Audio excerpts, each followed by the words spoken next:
Bizim dedelerimiz, öyle diyelim, dededen alalım işi. Baba tarafından dedemler Selanik'in 30-40 kilometre yakınlarında Kılkış diye bir yerde otururlarmış. Bu Kılkış'ın Osmanlı'daki ismi Avrethisar. O zaman bu Balkan Savaşı sırasında işte Bulgarlar gelirken bizim dedemler rahmetli, o zaman işte daha genç, 7 kardeş bunlar. Babaları vefat etmiş. Onları birlikte işte son trene binmişler ve oradan Selanik'e gelmişler. Ondan sonra bir dönem Selanik'te kalmışlar. Sonra mübadele zamanında Manisa'ya gelmişler. Arada bir Adapazarı şeyleri olmuş filan. Neyse sonunda Manisa'da, demek ki bu 1924'ler filan. Bu baba tarafından bahsediyoruz. Babam rahmetli orada doğmuş. 1930 yılında. Sonra 1933'te dedem diğer kardeşlerinden ayrı onları Manisa'da bırakmış, İstanbul'a gelmiş. Ve işte bir dönem Aksaray'da oturmuş, Vefa'da oturmuş, Mercan'da oturmuşlar. Sonra Çırçır'a gelmişler. Çırçır dediğimiz yer şu anda bu çekimin yapıldığı işte Zeyrek Akademi'nin yaklaşık 100 metre, 200 metre yukarısındaki bir mahalle. Babam rahmetli işte 1960 yılında evlenene kadar burada oturmuş. Sonra işte Nişanca, Çarşamba filan o tarafa taşınmışlar. Anne tarafında, anne tarafı dedem de rahmetli derdi ki biz Debre-i Bala'danız. Debre-i Bala dediğimiz Osmanlı debresi büyükçe bir debre. Bunun bir Debre-i Bala var, yukarı debre, şu anda Makedonya'da. Bir de Debre-i Zir dediğimiz şu anda Peşkopi olan bir yer var. O da şu anda Arnavutluk sınırlarında. Manastır filan da o bölge, oraya çok yakın. Oradan onlar da kaç yıl olduğunu bilemiyorum. Onlar da Selanik'e gelmişler. Anne tarafı dedem bu. O da yaklaşık tahmin ediyorum onlar şeyden evvel geldiklerini söylerlerdi. Mübadeleden evvel, yani 20'lerde filan Fatih'e gelmişler onlar da. Fatih'te bugün herhalde Atikali Mahallesi sınırları içinde Cemali Sokak diye bir yer var. Oraya gelmişler. Sonra işte annem filan da hep o bölgede doğmuş. Yani şu anda Atikali Mahallesi dediğimiz yer annemin de doğum yeri. Annemler de işte 4 kız, bir erkek kardeştiler. Diğer teyzem, 2 teyzem, bir annem hayatta şu anda. Sonra işte 60 yılında bu iki aile birbirleriyle evleniyorlar. Ben de işte 61'de doğuyorum. Ben de Fatih'te doğuyorum, İstanbul'da. Ondan sonra işte sonraki süreç böyle devam etti. Yani aile kökleri, mesela rahmetli anneannem de doğum Boşnak'tı. Yani Saraybosna doğumlu diye geçiyor. O da Selanik'e gelmiş. Dedemle orada evlenmişler. Babaannem de şeyli. O da Selanik'te. Yani dedemle, baba tarafından dedemle babaannem Selanik'te nişanlanıyorlar. Mübadele sonrası Manisa'da evleniyorlar. Böyle ilginç. Tam o sırada olmuş. Hatta rahmetli babaannem derdi ki bizimkiler Konya'ya gitti derdi. Dedene beni Adapazarı'nda bıraktılar.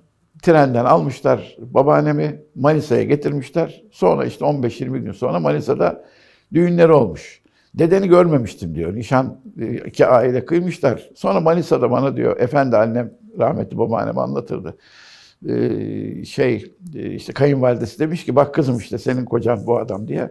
Baktım diyor babaannem, eli yüzü düzgün bir adam, düzgünmüş. Şimdi teslimiyete bak, dehşet bir şey yani. Yani demek ki bizimkiler işte hep suyun öte tarafından oralarda doğmuşlar. Bize de İstanbul'da doğmak nasip oldu. Şimdi orası benim anne tarafımın oturduğu yer. Dedem inşaatçılık yaparmış. O zaman kalfa diye geçiyor ismi. 3 kardeş bunlar. 3 kardeş de kalfalık yapıyorlar. Yani inşaatlar alıyorlar, komple yapıyorlar. İşte yapsatçı gibi herhalde bugünkü statü itibariyle. Dedem o bölgede bayağı ev yapmış. Yani Fatih'te dedemin evleri çok, annem hep anlatır işte bu dedenin eviydi, burası dedenin eviydi filan diye. İşte o Cemali Sokak'ta oturduktan sonra orada Bakkalzade Sokağa geçmişler. Bugünkü şeyde oturmuşlar. Bu Haseki'ye bağlı bir şey var, Yavuz Selim'de sağlık birimi var. Onun arka sokağında oturduk diyordu annem. Sonra bugün o Nişancı'daki evin karşı köşesindeki eve geçmişler. Sonra o tam İkinci Dünya Savaşı zamanı o evi dedem satmış. Onun karşısında ahşap evi almış. Bugün Nişancı'daki evin bulunduğu yerde ahşap evi almış. Demek ki bu işte 40'ların ortaları filan. Tam tarihini kesinleştiremiyorum. Sonra babamlarla işte annemler evlenince rahmetli dedem demiş ki ya bu ahşap evi yıkalım. Buraya hep beraber bir ev yapalım. İşte dedem rahmetli, eniştem, teyzemin beyi, babam, üçü birden. Dayım da tabii dedemin yanında. O evi yapıyorlar, birlik apartmanını. İşte biz giriş katta oturuyoruz. Üst katta büyük teyzem oturuyor. Onun üstünde dedem dayımlarla oturuyor. Sonra işte babam rahmetli bir üst katı atıyor. Biz sonra üst kata geçiyoruz. Nişancı'daki evin öyle 1960 yılında yapılmış orası. Ve ben o evde evlendim zaten. Herhalde 93-94'e kadar o Nişancı'daki evde oturdum. Sonra şimdi bulunduğum Hırkaya Şerif'teki eve taşındım. O evi de benim rahmetli dedem yapmış. Orada 2 numaralı amcamın yaptığı bir ev orası. Bu Özbal ailesiyle birlikte yapmışlar. İsmi Özel Apartmanı zaten. Bizim evin yapıldığı, Nişancı'daki evin yapıldığı sırada annemler şu anda bulunduğumuz evin giriş katında muvakkaten oturmuşlar. Ben orada doğmuşum. Şu anda yaşadığım evin giriş katında doğmuşum. İşte 93-94'te o evin 4. katına çıktık. Yani bizim böyle çok sabit Fatih'te oturduğumuz 2 tane nokta var yani. Biri Nişancı'daki ev, biri de şu anda oturduğumuz ev. Hareket şeyimiz düşük bayağı yani böyle 2 ev arasında gittik geldik. Şu anda o Hırkaya Şerif'te oturuyorum ben. Nişancı'daki evde dayımın hanımı oturuyor. İşte rahmetli kız kardeşimin çocuğu oturuyor filan. Yine aileden birileri oturuyor orada. Evet, orası biz hanımla o bölgeye köyümüz deriz. Çünkü benim hanım da bizim karşı sokakta oturuyordu. Onlar da işte dedeleri Arnavutluk'tan gelmişler. Onun babası da orada doğmuş, o bölgede doğmuş. Kayınpeder 26 doğumluydu. Demek ki onlar da mübadele zamanlarında gelmişler buraya. Bizim hanım bizim evin işte 50 metre karşısındaki sokakta oturur. Biz de hanımı oradan aldık, komşu kızını almış olduk yani. Biz o bölgeye köyümüz deriz hanımla birlikte. Yani bütün hatıralarımın geçtiği yer orası. İşte çocukluğum, ne diyeyim, işte ilkokula Muallim Yahya Efendi İlkokulu'na giderdim ben. Orası şu anda karşısında eskiden Fatih Kız Lisesi vardı. Şimdi bir kız İmam Hatip okulu oldu orası. Çarşamba'nın köşesinde bir yer. Fatihliler daha onu gözlerinde canlandırabilirler. Eski tabiriyle 60. ilkokulmuş orası. Mesela annem falan da orada okumuş. Annem, teyzem. Ben sabahleyin çıkıp işte yürüyerek ilkokula oraya giderdim. Ben gündüzleri yani okul zamanları çok sokağa çıkan birisi değildim. Biraz fazla herhalde derslerle meraklı bir çocuktum yani. O bölgede bir Bakkal Yusuf vardı mesela bizim Kumrulu Mescid Camii'nin karşısında. Onun önü bizim oturduğumuz veya görüştüğümüz yerlerde. Onun yanında bir arkadaşın dükkanı vardı. Oralarda zaman geçirirdik. Çok kahveye falan alışkanlıklarım olan biri değildir. Mesela hiç kahveye herhalde gençliğimde gitmemişimdir. Veya çok az gitmişimdir yani. Belki böyle hani liseden sonra üniversite başlangıcında biraz daha böyle işte sosyal olaylara ilgilendiğimiz zamanlarda toplaştığımız Beyazıt'taki kahveler falan vardı. Onlar ama kahve statüsü değil, biraz da şey statüsü, işte muhabbet yeri statüsü bazında diyelim. Yani bugün klasik kahve şeyi değil. Nişancı'daki bölgede beni en çok etkileyen yerlerden biri bizim Kumrulu Mescid Camii'dir. Dibimizde hemen. İşte bugün Hasan hocamız vardı orada. Şu anda Allah selamet versin. Yaşı bir hayli ileri ama mahallemizin imamı oydu. İşte müezzinimiz Kadir abi vardı. Elhamdülillah hani aileden gelen de bir şeyle işte namazda, niyazda şükür ilişkimiz olduğu için camiyle de bir muhabbetimiz vardı. Orası benim hayatımda önemli yeri olan yerlerden biridir. Yani işte vakit namazıydı. Oradaki yapılan görüşmelerdi, sohbetlerdi. İşte hocaya danışmaydı filan. Bir şey yani hayatıma dokunan bir yeri olmuştur. İşte çocuklarımızın isim babası Hasan Efendi'ydi. Onu hep iftiharla söylerim yani. Mahallemizin köşesinde bir dondurmacımız vardı. Baltepe Pastanesi. Orası da bizim hayatımızda önemli bir yerdir. 1957-58'lerde kurulmuş çocukları arkadaşımızdı.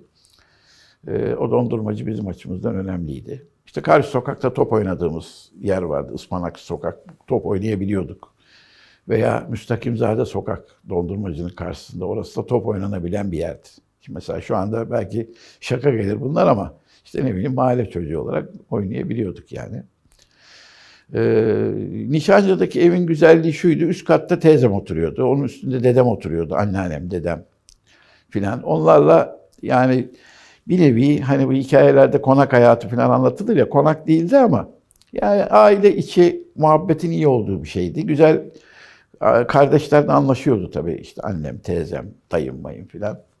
Onun verdiği bir güzellik vardı mesela. Evimizde işte dede önemli bir faktördü. Rahmetli dedem bizleri severdi. Sert bir adamdı ama işte yani işte Kur'an okumamızla ilgilenir. Efendim dersimizle ilgilenir. Bir şey olduğu zaman taltif etmeyi bilir. Mesela anneanneciğim 60, biz kaç? 6-7 yaşındayken mi? Herhalde 66-67, evet. O zamanlar felç olmuştu anneannem. 74'te vefat etti. Anneannem 6-7 sene felçli olmasına rağmen, tek tarafı tutmamasına rağmen çok neşeli bir hanımdı mesela. Yani bizlerle espri yapar, güler eder. Şimdi düşünün yani bir tarafı tutmuyor komple. Elle götürüp getiriyor ama ailede çok tatlı bir figür. Tamam mı? Şimdi bunlar hoş yani insanın hatırladığı. Evet. Çocukluğumuzda oynadığımız oyunlar ne vardı? İşte topaçımız vardı mesela. O topaç çevirme güzel bir oyundu. Bir de tabii şunu söyleyeyim. Benim dediğim gibi bir ara belki lafın arasında söyledim. Kış aylarında ben daha okul merkezli bir çocuktum. Sokakta falan az oynardım. Biz yazın yazlığa giderdik. Şenlikköy'e, bugünkü Florya olan yere. Benim yani çocukluğumun en neşeli zamanları Florya'da daha çok geçmiştir. Yani iki taraflıdır. Okul zamanlarım Fatih'tedir. Yazın ve ne diyeyim size işte tatil zamanlarımız da Florya'dır. Florya Şenlikköy'dür. Orada top çok oynardık. Ben futbolu çok seven bir adamdım. Yani hala da severim de şu anda oynayamıyorum tabii. Çok da seyredemiyorum ama belli bir dönem çok sevmişimdir, oynamışımdır, ilgilenmişimdir bayağı yoğun bir şekilde. Ondan sonra orada bisikletimiz vardı mesela, bisikletlerimiz vardı. O bizim açımızdan, hayatımızdan önemli bir şeydi. Türlü türlü sağ olsun babam da işte çeşit vitesliydi, bilmem neydi, bisikletler alırdı bize. Uçurtma şeyimiz vardı mesela Florya'da. Mesela ben o hikayeyi hep anlatırım. Babamla rahmetli her sene biz muhakkak beraber uçurtma yapardık. Yani Florya'ya giderken. Babam güzel uçurtma yapardı. Kuleli uçurtmalar falan böyle. İşte ipler alırdı uzun bana kaç kilometrelik falan mesela. O önemli bir şeydi yani. Uçurtma, işte misket önemli bir şeydi. Misket oynardık. Tabii o misketteki o kumar unsuru biraz daha sonra şey etmiştim. Yutma mutma falan. O zaman çocukluk olarak şeydi, sonra ya bu misket insanı kumara alıştırıyor falan gibi bir hale uyuyor olmuştu. Ama masum bir çocuk oyunu nihayetinde ama öyle de bir tarafı var yani. O yutmaya alıştırmak işi var ya. Yani masum oyunların bile altında bazen şey var. İyi kurgulamak lazım onları. Ben sonradan fark ettim onu. Hakikaten yutmaya alışıyorsun sürekli. Mesela gazozuna maç etmek bile problemdir yani esasında. Bir kumar şeyidir yani. Bunun bile üzerinde durulması gerekir tahmin ediyorum. Yani o Florya'da bizim var olan çocukluk oyunlarının aklınıza ne gelebiliyorsa oynamıştık. Fatih'te daha azdır yani. İşte o mahalle arasında top oynamak gibi şeyler olabilir. Onun ötesinde genelde daha ders merkezliydi. Okulda olurdu tabii yani. Okulda oyunlarım olurdu ama sokak oyunu bende çok fazla yoktur hatıralarım içinde. Babamın benim Çırçır'da otururdu babamlar. Yani mekan buradaydı. Hatta babaannemlerin babamdan oturduğu ev 1-2 sene evvel yıkıldı burada. Tek katlı bir evdi yani. Bir hayalim keşke bir imkanım olsa da o evi yeniden almaktı. Babamlar orayı satmışlar. Sonra babaanneme Yavuz Selim'de bir ev almışlardı. Birkaç sene evveline kadar o şu anda Çırçır'ın ortasında bir kahve vardır. Babamlar oraya Halit abinin kahvesi derlerdi. Yanılmıyorsam bir Halit var orada rahmetli, bir Yusuf var. Hangisi babası hangisi oğlu bilmiyorum. Hala o kahve duruyor orada. O kahveden yukarı doğru çıkarken sağda tek katlı bir evdi babamların evi. Yani oturma mekanları burasıydı. Babamın dükkanı, kuyumculuk yapardı babam. Dükkanı Kapalı Çarşı'daydı. 1977'ye kadar Kapalı Çarşı'da yaptı kuyumculuğu. Sonra Fatih'te, Yavuz Selim'de eskiden Emniyet Amirliği binasının karşısında, şimdi Koyunlu Kuyumcu olan yerde babamın 77'de orayı Esra Kuyumcu olarak açtı. Rahmetli kız kardeşimin ismi Esra'dı. Onun adına. 3-4 sene orada dükkan devam etti. Sonra bu 12 Eylül zamanı çok hırsızlık oluyordu. Yani Fatih'te az sayıda kuyumcu vardı. Bizim dükkan 3. dükkandı, hiç unutmam. Bir senem vardı, bir tane daha vardı. 3. de babamdı. Ama o mahalle aralarında ufak tefek dükkanların çoğunu soydular. Bir biz kaldık. Babam da çok korktu o zaman. Ya bu kadar uğraşıyorum, çalınacak, edecek. Kapattı dükkanı. Tam benim işte üniversiteye girdiğim sene filandı. Sonra kiraya verdi orayı. Sonra bana sen yapacağım mı filan dedi. Ben de çok o mesleği sevmiyordum. Yapmam filan deyince sattı orayı. Ama babamın yani amcamlar filan da kuyumcuydular. Bizim aile kuyumcular diye bilinirdi. Fakat sonrasında kimse kalmadı. Ne ben yaptım ne diğer amca çocukları yaptı. Ama o dükkan bizim açımızdan şeydi. Şimdi geriye dönüp düşünüyorum. Hani Kapalı Çarşı'da benim hayatımda önemli bir yerdir babamın o dükkan çevresi. İşte arkadaşları, işte kuyumculuk işi. Mesela hala ben altın işiyle çok ilgilenirim. Yani kulağımın bir kenarı hep altındadır. Takip ederim yükselmesini, alçmasını, işte onsu, milyemi bilmem ne. Yani mesela demek ki çocukluğumdan beri içime işlemiş bir şey yani. Ama o zaman gençlik dönemi yani devam etmedim. Belki de hata ettim yani. Baba hep gençlere ben tavsiye ederim. Babanızın işini küçümsemeyin. İnsan onun içindeyken bazen hafife alıyor. Halbuki o tezgah kaybolduğu zaman onu yeniden kurmak hiç kolay bir şey değil. Yani o iş diyelim 60'lardan sonra 20-25 sene bir isim elde ediyor Kapalı Çarşı'da. Amcamlar da daha evvelki dönemden beri. Onu bırakıp gidiyorsun mesela. O birikim hiçbir yere kalmıyor. O iyi bir şey değil. Onu da bu arada belki bu konuyla ilgisi yok ama parantez olarak söylemiş olalım. O dükkan çevresinden mesela bizim dükkanımızın yeri Nur Osmaniye kapısından girdiğimiz zaman sağda 1. sokak değil 2. sokak. O sokak Terzibaşı Aralık sokaktı bizim sokak. Biraz sonra Kuyumcular Caddesi oluyordu. Aşağı kadar iner orası. Orada bir Çukur Muhallebici vardır. Çarşıyı bilenler bilir. Çukur Muhallebici'den sonra sağa doğru saparsınız Mahmut Paşa'ya iner. Bizim sokak o işte Terzibaşı Aralık sokak. İşte köşede Sarraf Mehmet amcanın dükkanı vardı. Onun altında babamın arkadaşları Vahi amcalar vardı. Kardeşiyle onun dükkanı vardı.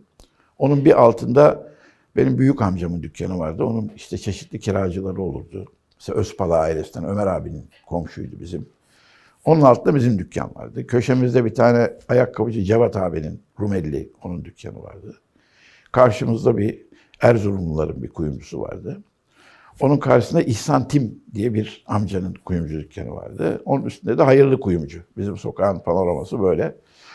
Mesela İhsan amca benim hayatımda önemli bir adamdır. Diğer önemli bir adam böyle İstanbul beyefendisi. Ailece işte İstanbul'da yetişmiş, eski herhalde babalarından falan da kuyumculuk yapan bir adam. Mesela İhsan amcada bir tane taç vardı. Bu Roman vatandaşlar düğünlerinde muhakkak o taçı gelip kiralarlardı. O kadar önemli bir şey yani. O işte verir, nüfus kağıdı karşılığı falan alırlar, kiralarlar, getirirler.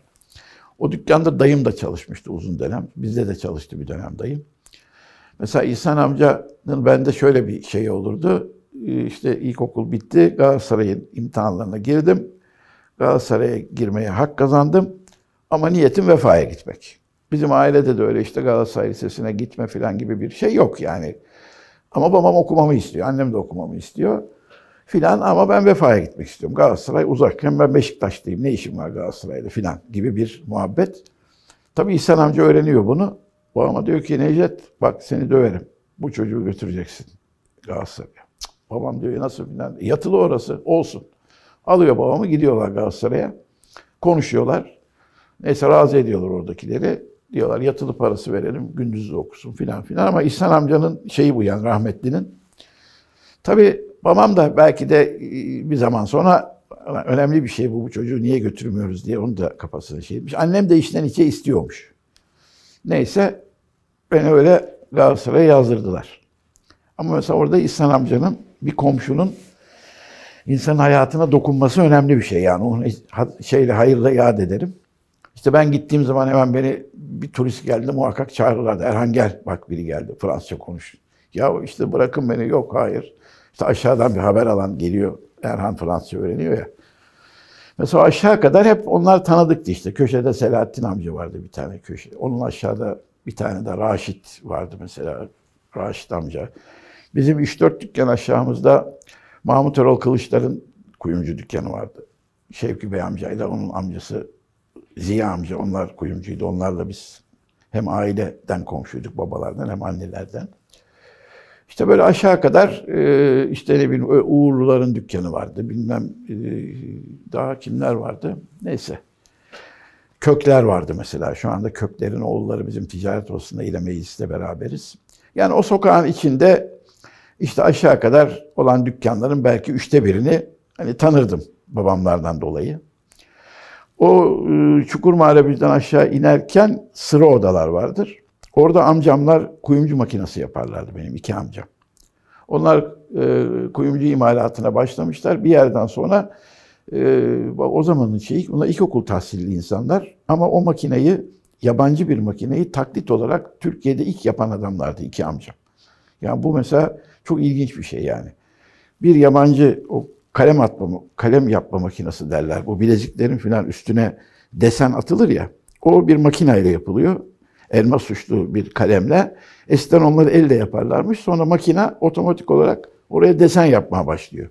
Yurt dışından bir makineyle çalışırken o makineyi görüyorlar. Biz bunu yaparız diyorlar. Parçalarını sağa sola yaptırıyorlar. Tornasını bilmem ne filan. O makineyi yapmışlar. Ve kendileri de işin içinde oldukları için başarılı bir makine yapmışlar. Sonra etraftakilere de yapmaya başlamışlar. Kuyumcu imalatını bırakıp makine yapmaya başladılar. 1985 yılına kadar 2 amcam sürekli makine yaptılar ve o döneme kadar kuyumculuk işiyle ilgili imalat yapanların belki de 3/4'ünün makinesi amcamların makinesidir. Erkenlerin makinesi diye. Çok ilginç bir şeydi. Hatta bir ara Ankara'dan planlamadan mı bir yerden gelmiş, yok Sanayi Bakanlığı'ndan. Amcama demişler sana tescil verelim. Planlarınızı görelim. Amcamın uyduruktan bir defteri vardı demişler. Burada yani burada görüyorsanız görün. Ve ilginç adamlardı yani.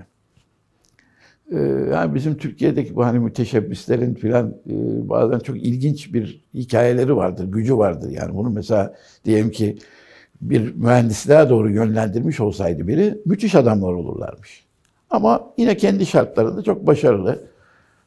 O makineyi işte yaptılar. Sonra çocukları da devam etmedi. Sonra o kalıplarını birilerine bıraktılar. 85'te işi de bıraktılar. Dükkanlarını sattılar. Emekli oldular. Böyle bir şey yani.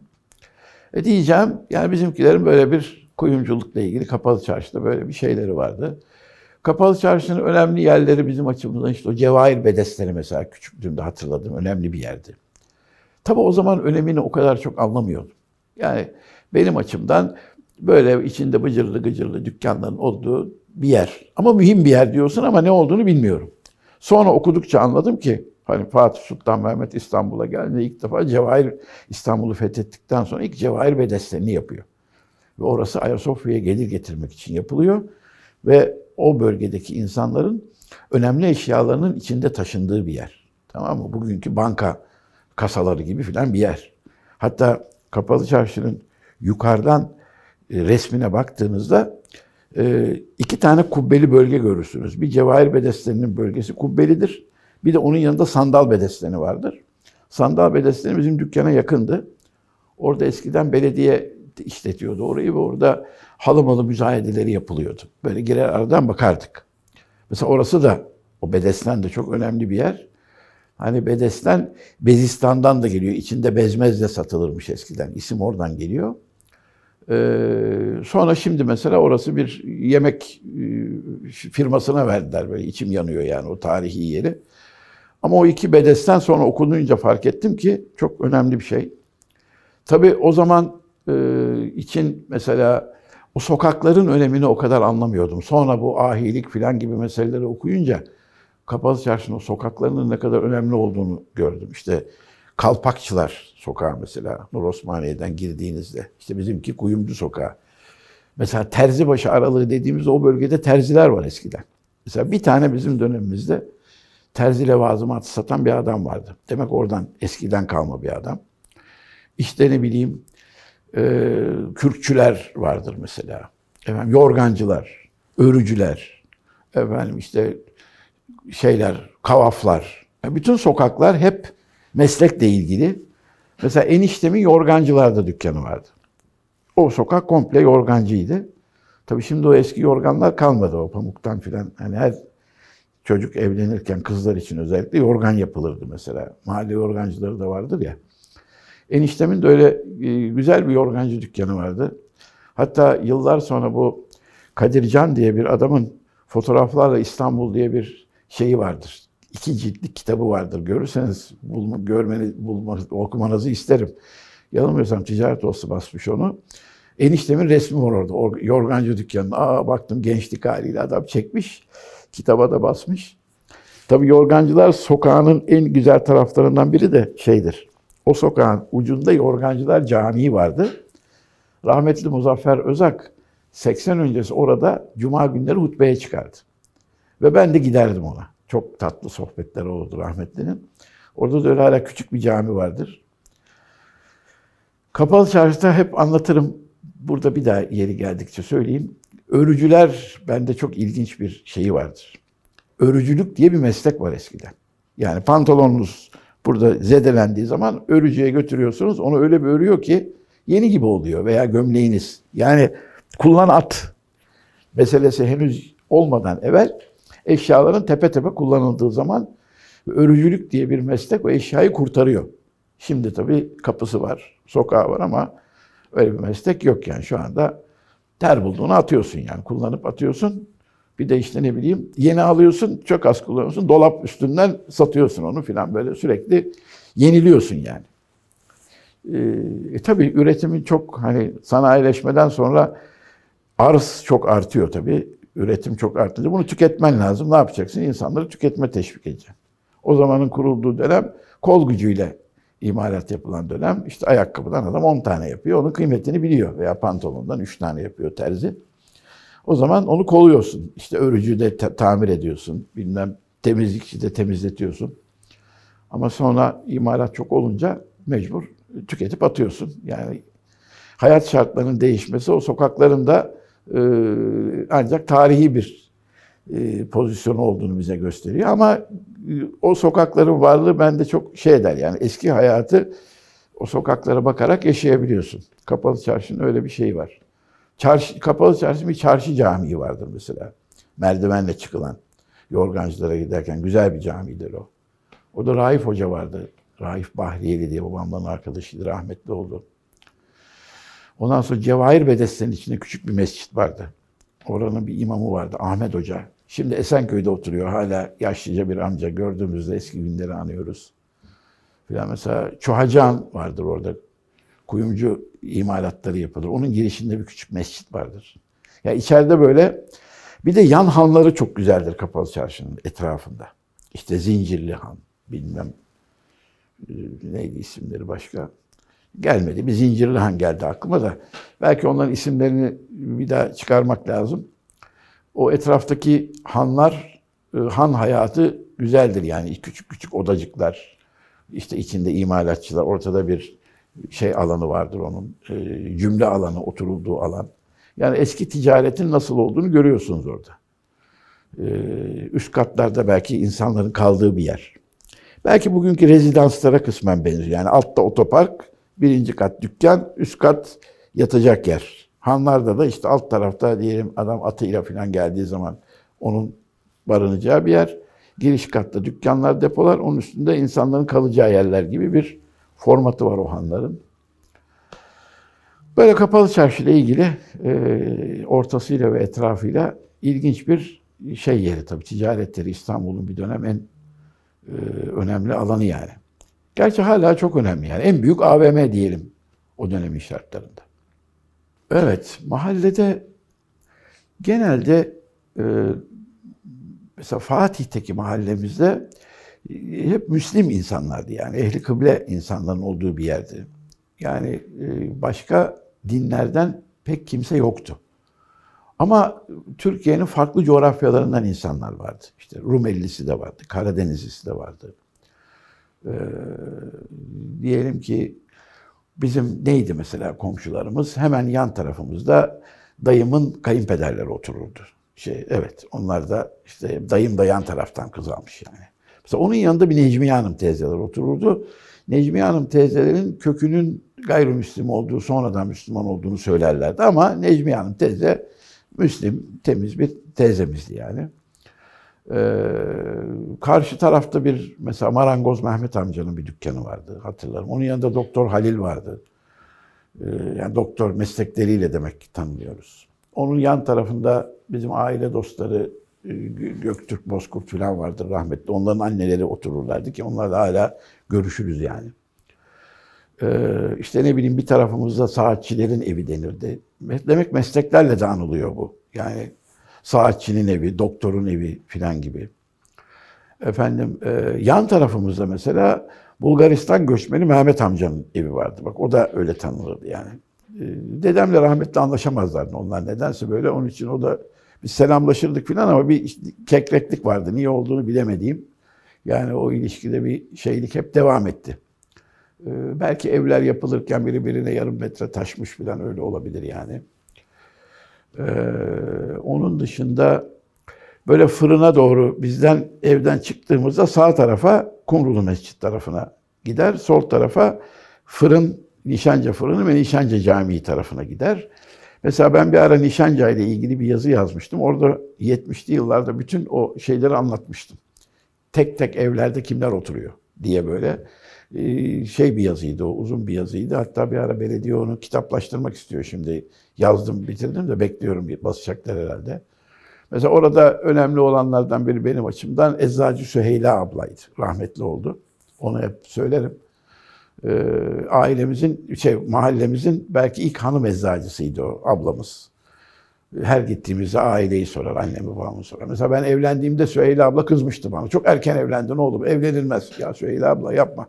Hayatımda belki ona rahmetliye tek kızdığım şey oydu. Niye erken evlendim diye bana kızıyor diye. Ama o kendi şeyiyle abla olarak bana diyor ki oğlum okurken evlenir mi? Niye evlendin filan. Yani o kadar kendini yakın hissediyor ki bana bir şey söylüyor. Bu çok önemli bir şey.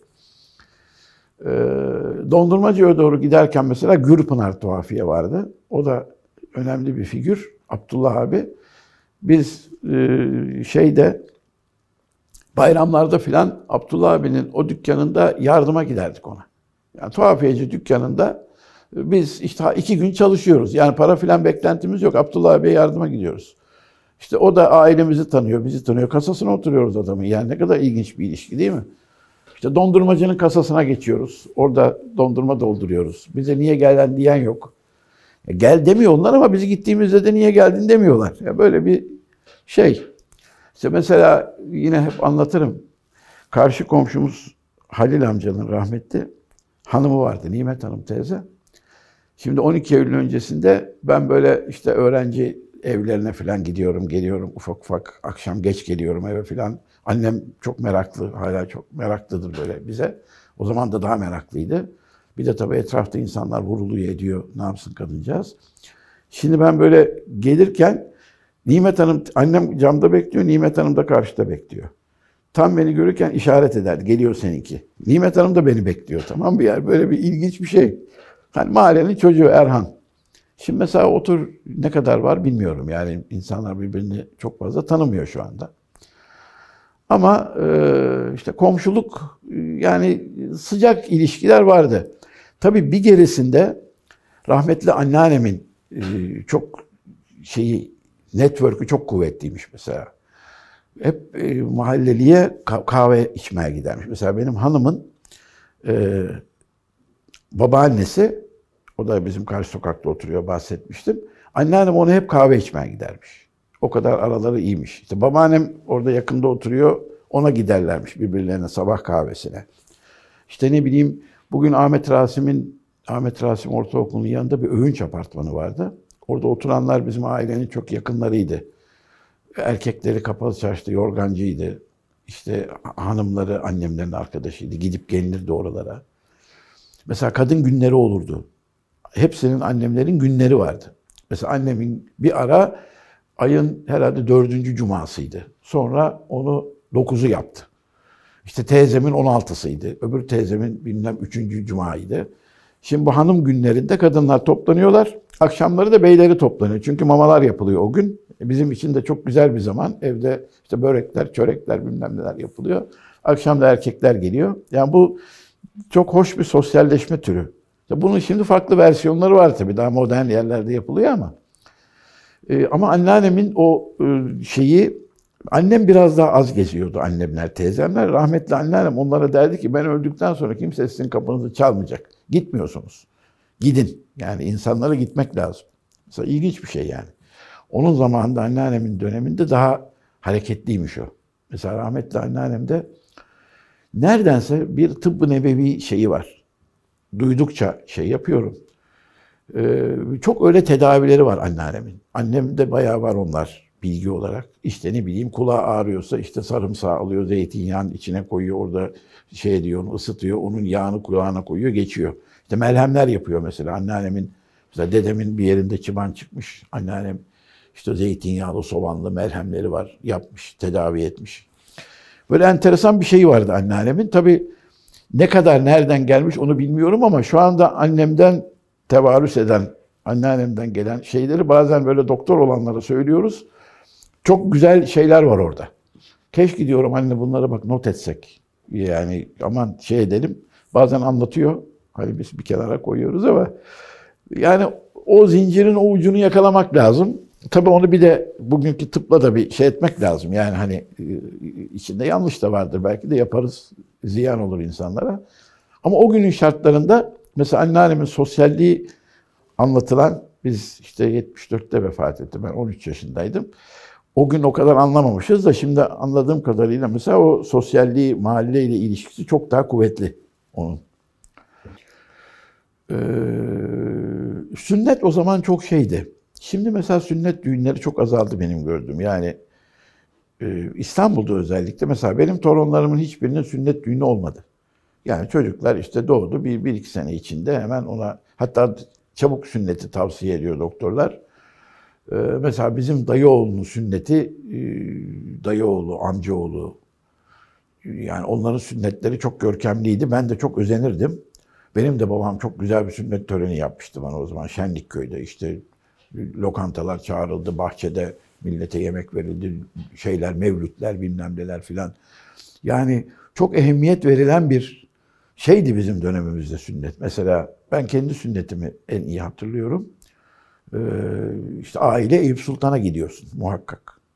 Bütün, hatta bizim o babamların 8 milimetrelik makinaları vardır. Çekim makinaları. Onlarla çekilirdi bunlar ve bir tane de film makinamız vardı, oynatılırdı. Ben onları sonra CD'ye çektim hala. Makine de var bir tane. Duvara koyup işte eski resimleri oynatırız televizyon olmadığı dönemde. Mesela benim o sünnet şeyim foto alınmış. Efendim bütün anneannem o felçli haliyle, babaannem, işte dedemler, amcamlar, bütün aile gidiyoruz sünnet Eyüp Sultan'ı dolaşıyoruz. Sonra Eyüp Sultan'dan sonra Boğaz'a gidiyoruz. Bizim ailenin o zaman şeyi vardı. Hafta sonları Boğaz'a gitmek gibi bir ritüeli vardır. İşte muhakkak aile, babam, amcamlar hafta sonu Rumelihisar'ında bir şey vardır. Tam Hisar'ın orada bir çay bahçesi. Orası bizimkilerin yeriydi. Oraya gider aile orada buluşur işte çay içer neyse filan. Mesela sünnet zamanında da orada resimler var. Sonra işte sünnet oluyoruz. Bir de sünnet düğünü var. Şimdi bayağı bir tören bu yani. Ritüel işte. Diğerlerinde de olmuştu akrabalardan. Çevredekilerde de olmuştu. Yani böyle törenler oluyordu ve gidiyorduk biz de. Belki de ben de onlardan özeniyordum yani. Düğünlerle ilgili de tabii şimdiki kadar düğün mekanı çok yoktu. Böyle oynamalı düğün, şeyli, hoplamalı, zıplamalı düğünlere bizim çevrede çok olmamıştır. Yani aile çevresinde öyle bir şeye rastlamadım. Bizimkilerde de bizim düğünlerimizin olduğu zaman da genelde biraz daha somurtuk düğünlerdi bizim. Yani işte İslamcılığımızın geliştiği zamanlar böyle işte oynamak istemiyoruz, eğlenmek çok istemiyoruz. Halbuki düğünde eğlenilir yani. Ben bir ara düğünler nasıl olmalı diye uzunca bir yazı yazmıştım. Yani gençlik dönemimizdeki düğünler hala o linkte bulabilirsiniz yani düğünler nasıl olmalı diye. Kendi düğünlerimizi tartışmıştım. Bizim gençliğimizdeki düğünler genelde işte ya bir Kur'an kursunda oluyordu ya bir yerde herkes işte okuyoruz. Tabii Kur'an okunacak filan ya Mevlüt de çok okumuyoruz. Mevlüt biraz daha şeyimizin dışında.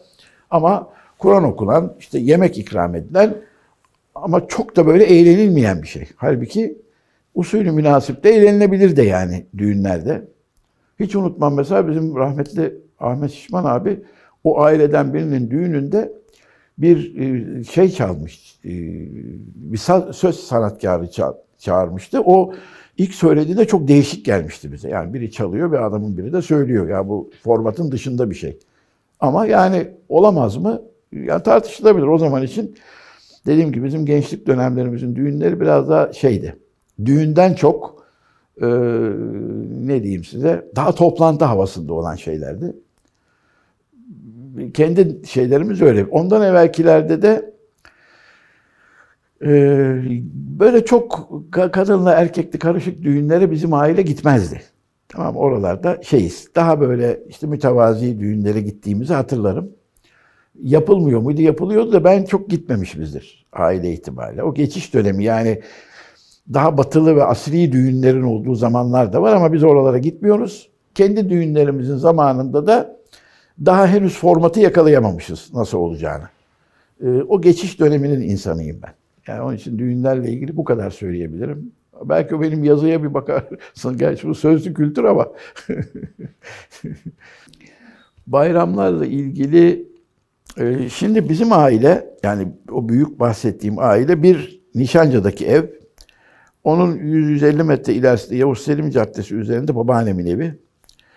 Balipaşa'ya iniyorsunuz. Büyük amcamın evi. Şu anda benim oturduğum ev yine o da Balipaşa'da. 4 tane ev var orada. İki amcam da çocuklarıyla birlikte oturuyor o evlerde. Yani biraz böyle konak stili gibi apartmana döndürülmüş konaklar diye düşünün. Bizim birlik apartmanı ve babaannemin evi. Ailenin 4 büyük öbeği bu. Bayramda bizde toplanır. 3 kat herkes birbirine gider. Sonra Necati amcamlara gidilir. Balipaşa'ya onlar bize gelir. Ahmet amcama gidilir filan. Yani böyle bir o arada ilk gün işte dedemlerde toplanılır genelde. Ya dedemde babaannemde. Sonra daha gençlere gidilir. Filan böyle bir gidiş gelişin olduğu bir zaman. Yani o işte diyelim ki 500 metrekare veya 1 kilometre kare içinde büyük ölçüde iş bitiyor.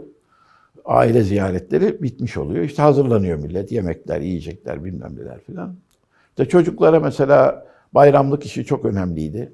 Ben çok hoşuma giderdi. Bizimkiler verirlerdi. Ben de sonra yıllarca devam ettirmeye çalıştım onu. Yani bayramda çocuklara bir şey vermek lazım. Ben çok hoşuma giderdi. Mesela babaannemin evinde çift harçlık alırdık. Hem babaannem hem amcamlar. O evi çok severdim. Bazıları sırf mendil verirdi böyle daha ikincil akrabalar. Oraya çok gitmek istemezdim. Ama mendilin içine bir şey koyduklarında. Onun için bazen derim hani çocuklara kitap hediye etmek güzel de kitabın içine para da koyun. Yani çocuk bekliyor onu nihayetinde. Ben çok bayram yerine falan gitmezdim. Çok karışık gelirdi bana. Ama mesela Luna Park falan çok severdim. Bizim o zaman Vatan Caddesi'nin orada bir Luna Park vardı. Siz ona yetiştiniz mi bilmiyorum. Bugün Akdeniz Caddesi'nden indiniz. Fındıkzade'ye doğru yokuşu çıkarken sağ taraftaki boşluk Luna Park'tı. Orada hem gazino vardı hem güzel aletler olan bir yerdi mesela. Yani bana en büyük ikramları beni oraya götürmek olurdu. İşte çarpışan arabalar, su motorlu arabalar falan gelirdi. Bir de tabii bizim en büyük ödülümüz tatil zamanı Florya'ya gitmekti. Yani orada gittiğimizde orada işte top oynuyoruz, arkadaşlarımız var filan. Genelde bayram yani akraba ziyareti o da yakın çevre itibariyle ve işte biraz Luna Park'a gitmek filan gibi. Bayramları öyle hatırlarım yani. Tabii kandiller de yine böyledir. Bizim ailede kandil şeyi çok vardı. Kandillerde gidilir. İşte camiye de gidilir ama akrabalara gidilir. Ramazan'da mesela karşılıklı çok iftarlar olurdu. Bizim aile içi iftarlar kuvvetliydi yani. 15 günü neredeyse herkes birbirine iftara gider falan o. Yani yakın oturunca tabii o ilişki güzel, canlı bir ilişkiydi. Çocuklar için de çok güzel bir şey. Bütün kuzenlerle falan tanışıyorsun, görüşüyorsun. İşte büyükler var, onlar seninle ilgileniyor. Ya benim o hoşuma giderdi. Tabii bir yerden sonra ailenin bir bölümü o yazlığa gidilen yerlerde yaz kış oturmaya başladılar. İşte bir bölüm Basınköy'de oturdu, bir bölüm Florya'da oturdu. Gelmediler artık Fatih'e. O Fatih'in o şeyi kalmadı. İşte büyükler vefat etti, dedeler. Şimdi en büyük biz olduk. Yani ben ve bizim ev, annemin de beraber olduğumuzu artık biz ilk 2 gün evden çıkmıyoruz. Genelde onu devam ettirmeye çalışırım ben. Yani 2 gün hiç çıkmamaya çalışırız evden. Gelen gelsin, biz buradayız. Belki 3. günden sonra gideriz mesela bir yerlere. O belki eskiden kalan bir alışkanlık. Mesela dedemler de hiç 2-3 gün çıkmazlardı yani. Hep onlara gidilirdi. Böyle bir bayram şeyi anlatabilirim yani. Fatih'in o zaman bir renk sineması vardı, yabancı filmler oynatan. Yanında zevk sineması vardı, yerli film oynatan. Ondan sonra bir de Hakan sineması vardı. Malta'nın içinde Taç sineması vardı. Orada biraz çok edebe mugayir filmler falan da oynardı. Şimdi orası düğün salonu gibi bir yer oldu. Tam o Malta'ya girerken sağ tarafta 2 katlı bir ev vardır. Orada bir biz yıkık minareli cami derdik. Onun ismi ne oldu sonra onarıldı. O caminin yanındaki 2 katlı yerin altı Taç sinemasıydı. Sonradan kuruldu orası. Ben nedense sinemaya az giderdim. Yani bir ara Hakan sinemasına o bizim teyze kızlarıyla falan gittiğimiz zamanı hatırlarım. Yani renk, zevk oralara da gitmişimdir de sinemayla çok şeyim yoktu. Tiyatroya da az gitmişimdir. Nedense ben o sinema, tiyatro şeylerim çok kuvvetli değildir. Mesela liseyi diyelim gibi Beyoğlu'nda okudum ama Beyoğlu'nda herhalde hiç sinemaya gitmemişimdir. Yani Beyoğlu benim açımdan okula gidildikten sonra hemen terk edilmesi gereken bir yerdi. Çünkü orası yani tırnak içinde sıkıntılı bir yerdi. Bütün ara sokaklarıyla bilmem neleriyle olabildiğince az zaman geçirip Fatih'e dönme gibi bir şeyle herhalde gitmemişimdir yani.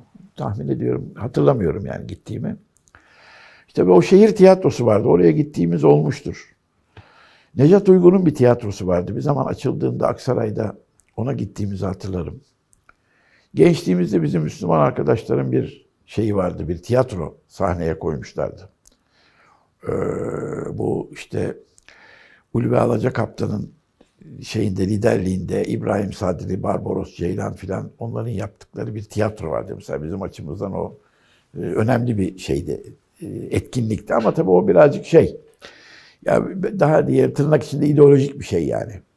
Orada gitmemiz ve vaziyet etmemiz lazım. Çok tiyatrodan anladığımızdan değil de.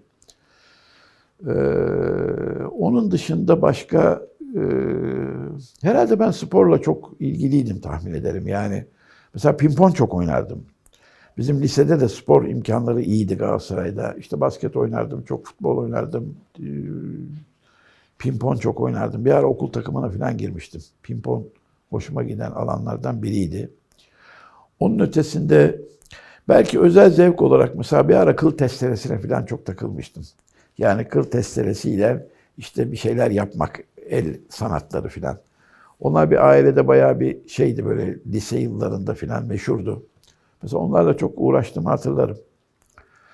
Onun ötesinde tabii liseden itibaren biz Türkiye'nin ortamında kendimizi vatan kurtarmaya hazırlar hale geldik. Yani kitap okumaklar, toplantılar, işte boş bulduğumuz zaman daha gençlerle ilgilenmeler, büyüklere derse gitmeler falan gibi. Tahmin ederim o 80 öncesinde yani işte ben kendimi bildim ne zaman lise 2 falan. Kaç yaşındayım? 16-17 yaşındayım. En delişman zamanımda biz vatan kurtarma şeylerine başladık, temrinlerine. Yani neyi kurtarıyorsun o da ayrı da. İşte okumalar, çalışmalar, dersler, bilmem neler filan. Yani eğlenmeye belki çok şeyimiz olmadı. Bir de ben erken evlendim. İşte üniversite 1. sınıfta evlendim. Ve yani rahatlama yerlerimizde daha çok kendi imkanlarımıza göre gezmekti. İşte İstanbul dışına çıkmaktı. İstanbul içinde bir yerlere gitmekti. İşte Florya'ya gitmekti filan gibi.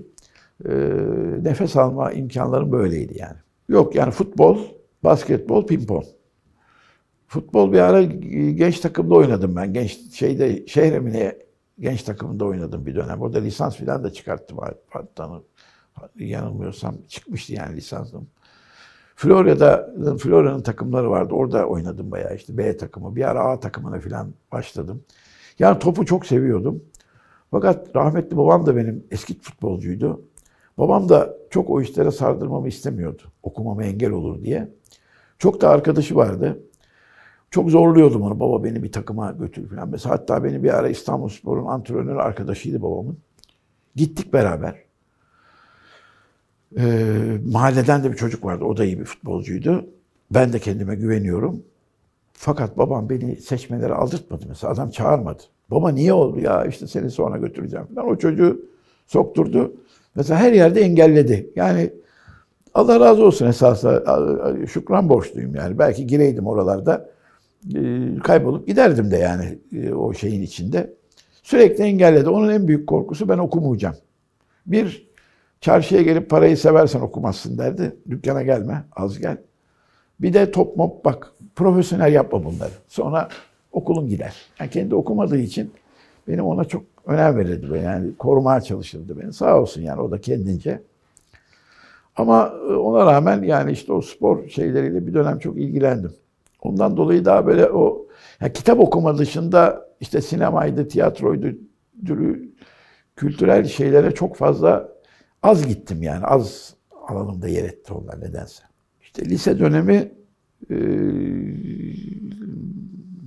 nasıl diyelim, neyini bahsedelim onun.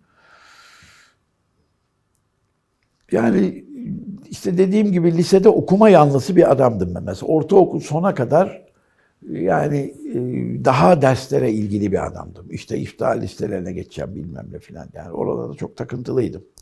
Sonra liseden sonra biraz daha sosyal alanla da ben ilgili olmam lazım tarafına geldim. Biraz dersleri daha idare edecek kadar şey ettim. Ama mesela hiç ikmale falan kalmamışımdır. Ya sınıfta kalmamışımdır elhamdülillah. Yani oralarda vukuatsız geçti o dönemlerim. Tabii Galatasaray şey bir yerde, ayrı bir ekol, ayrı bir yer. Kendine göre ayrı havası olan bir yer. Ama genelde ben yatılı okumadığım için belki Galatasaray havasını tam manasıyla içselleştirememiş bir Galatasaraylı olabilirim. Galatasaray'ın önemi, özü yatılılıktır. Yani millet gece kalır orada filan. Biz aile yapısı itibariyle benim yatılı okumamı onlar da istemiyordu, ben de istemiyordum. Okulda bir gece bile kalmamışımdır esasında. Çok ilginç bir şey yani. Benim gibi Galatasaray'da yatmadan çıkan kaç kişi vardır bilmiyorum. Azdır. Belki de yoktur. Birkaç tane arkadaş hatırlıyorum benimle birlikte gündüzde olup devam edenleri. Yani tabii orada imkanları olan bir yerde. Yabancı hocalarınız var. İşte yabancı bir kültürle temasınız oluyor. Bir dil öğreniyorsunuz. Onun getirdiği o dille birlikte açılımlar, işte ne bileyim Fransızcayla ne öğrenebiliyorsanız veya okuyabiliyorsanız okuyorsunuz. Bizim dönemimizde Galatasaray'da çok kesif bir sol hakimiyet vardı. Etütler kanalıyla o abiler mesela çocuklara sürekli bir şey aşılıyorlardı. Ben de kendimi bildiğim zamandan sonra hep ona karşı duran ve kendimi işte okuyup, çalışıp arkadaşlarına bu konuyla ilgili o etkilenmeye karşı bir şeyler anlatan bir pozisyonda hissediyordum. Yani bu önemli bir şeydi benim. Benim mesela lakabım Molla'ydı. Molla devamlı bir mesele olduğunda bir şey söyler. Çalışır. İşte İslamcılık anlatır. İşte Darwinizm var. Ben Darwinizm kitapları okurum. Tartışırım milletle. İşte Genç Öncü var. Daha Rus etkili bir Marksist grup. Onlarla işte Marksizm tartışırım. İşte dev solcular var. Onlarla başka bir şey tartışırım. İşte sürekli şey. Yani işte hocaların biri bir şey anlatır, itiraz edersin. Hocam bu yanlış, böyle olması lazım filan. Yani o günün şartlarında belki biraz ileri boyuta giden bir şey ama o beni diri tutuyordu, işte okumaya yönlendiriyordu. Sürekli bir karşıdan bir bilgiler geliyor. Sen ona karşı, mesela ben bir yerde de anlatmıştım onu. Sezai Karakoç'un rahmetlinin İslam Toplumunun Ekonomik Strüktürü kitabı benim ilk okuduğum kitaplardan biridir ve çok hoşuma gitmişti. Güzel yani İslam'ın ekonomik şeyini anlatıyor filan. Bir tane bizim sınıftan komünist bir arkadaşa vermiştim. Yakın bir arkadaşım. Aradan bir 15-20 gün sonra çocuk bana kitabı verdi. Her bir tarafını çizmiş. Burası yanlış, burası bilmem ne. Şimdi benim bütün hayalim yıkıldı. Ama şimdi adam sıkı bir Marksist. O kendi şeyiyle, ben tabii onun üzerine başka kitaplar okumam lazım. İşte ne bileyim neler çıkmış. İşte Sadr diye biri vardı. Onun koca bir İslam ekonomi doktrini, onu almıştım. İşte Ahmet Tabakoğlu'nun kitapları bilmem ne okuyorum, gidiyoruz, tartışıyoruz. O bana başka bir şey getiriyor. Ya bu ama şöyle sizi besliyor. Yani sürekli şey yapıyorsunuz. O güzel bir şeydi yani benim açımdan. Sonra mesela o dergiler falan çıkardı. Yani o solcu çocuklar sınıf dergileri çıkarır.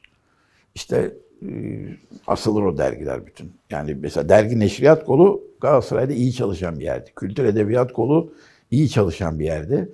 Ve hep onun yukarıda abiler ilgiler. Mesela Fikri Sağlar'ın bir ekolü vardı. Bugünkü Cumhuriyet Halk Partisi o Galatasaray'dadır. Onun yetiştirdiği çocukları bizde mesela kültür edebiyat kolu üzerinde etkiliydi falan. Yani orada hep yukarıda abilerim var.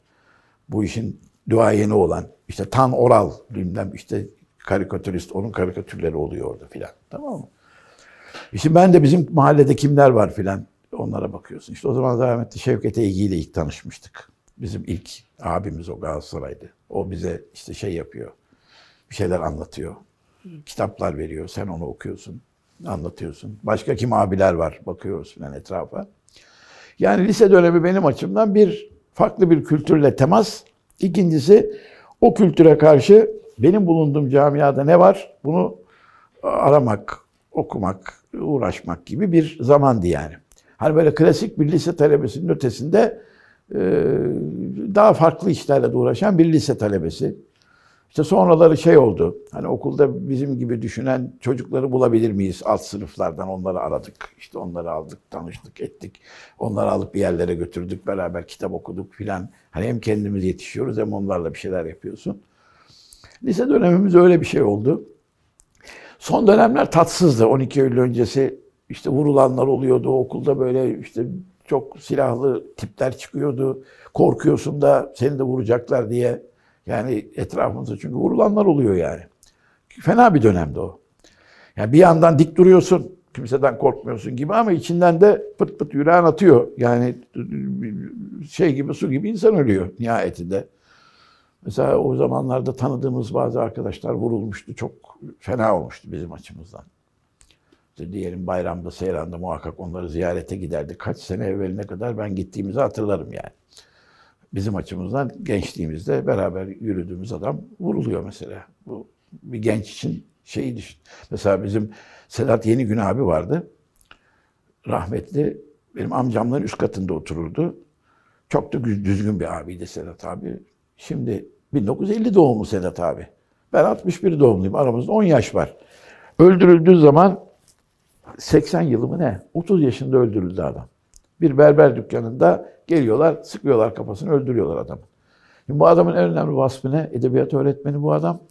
Ve o zaman akıncı, ülkücü kamplaşmalarını ortadan kaldırmak isteyen bir adam. Kardeşim Müslümansınız, beraber olun. Herkese kanat geren, her yerde giden konuşan, çok naif, kalemi güzel, çok düzgün bir adam. Tamam mı? Şimdi bu adam ne niyetle vurdu birisi. Kim vurdu belli olmadı. Düşün o zaman kocaman Sedat abi ama 30 yaşında adam öldürülmüş. Gencecik adam. Ben de 20 yaşındayım. Şimdi bu insan da ben hala unutmam mesela. Levent diye bir erkek liseli bir arkadaşımız vardı mesela. Bizden birkaç yaş büyük. Böyle mert, yiğit bir ülkücü çocuktu. O da böyle hep ülkücü, akıncı kavgalarından muzdaripti. Bir gün hiç unutmam. Bir bayramlaşmada Levent dedi ki, arkadaşlar ben vurulursam buradan vurulmak isterim ha. Arkadan vururlarsa kaçtı da vurdu olur. İnan duam bu diyordu. Buradan vurdular çocuğu. Bir sabah namazında kapıdan, cam pencereden çıkmış. Baba Ali geldi demiş. Oğlum dur vur demiş babası. Aynen sahne böyle. Kapıya iniyor, tak biri vuruyor. Muhtemelen tanıdığı biri. İsmi belki de Ali olan biri. Kimse vuruyor çocuğu. Gitti koca dağ gibi adam. Yiğit de bir çocuktu mesela. Şimdi biz her bayramda Sedat abiyle Levent'e giderdik mesela. Bu bizim açımızdan hani hala düşünürüm onu yani. Önemli bir şey. Tabii kimler daha böyle Şimdi o dönemin, işte bizim gençlik dönemimiz bu yani. Şimdi sen orada neyle uğraşacaksın başka? İşte 12 Eylül bitti. O sene ben üniversiteye başladım. Tabii Boğaziçi şey gibiydi, öyle derdim. Hani böyle fırtına olur, yapraklar dökülür, böyle sonbahar havası filan, yorgunluk var gibi. Boğaziçi öyle bir şeydi yani. 12 Eylül geçmiş, ortalık tarumar olmuş. Biz böyle bir sonbahar havasında yapraklar yere düşmüş bir halde gittik oraya. Sükunet, yani şey yok. Ama orada da bir sol hakimiyet vardı ama biz az sayıda bir Müslüman insandık. Yine tabii lise gazıyla gittik oraya. Yani Türkiye'nin kamplaşması belki yukarıda bitti ama altta yine biz belli bir misyonla işte orada çalışacağız, edeceğiz, kendimizi yetiştireceğiz, akademisyen olacağız, gençlerle ilgileneceğiz falan gibi bir şeyle. Ama orası daha sakin bir ortamdı tabii. Yani daha derslerle ilgilendiğin, okumayla daha fazla zamanın olduğu, kendine zaman ayırabildiğin bir imkandı. Bence yani kendimizi belki en iyi yetiştirmeye uygun dönemler işte yani lise sonlardan üniversitenin o işte 4-5 sene bence kendimize bayağı bir zaman ayırdığımız zamandı. Verimliydi benim açımdan da. Belki en çok kitap okuduğum zaman falan o zamanlardır.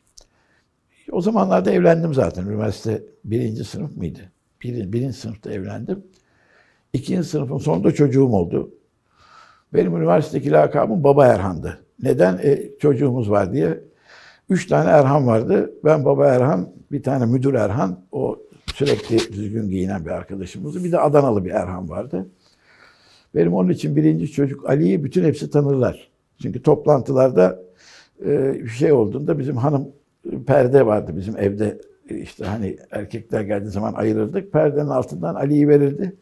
Ali yanımızda şey derdi böyle. Onun için bizim arkadaş çevresinin büyük bölümü Ali'yi tanır. Mehmet'i daha biraz sonra tanırlar ama o Ali'nin dönemi tam bizim toplantılarımızın olduğu dönemdi.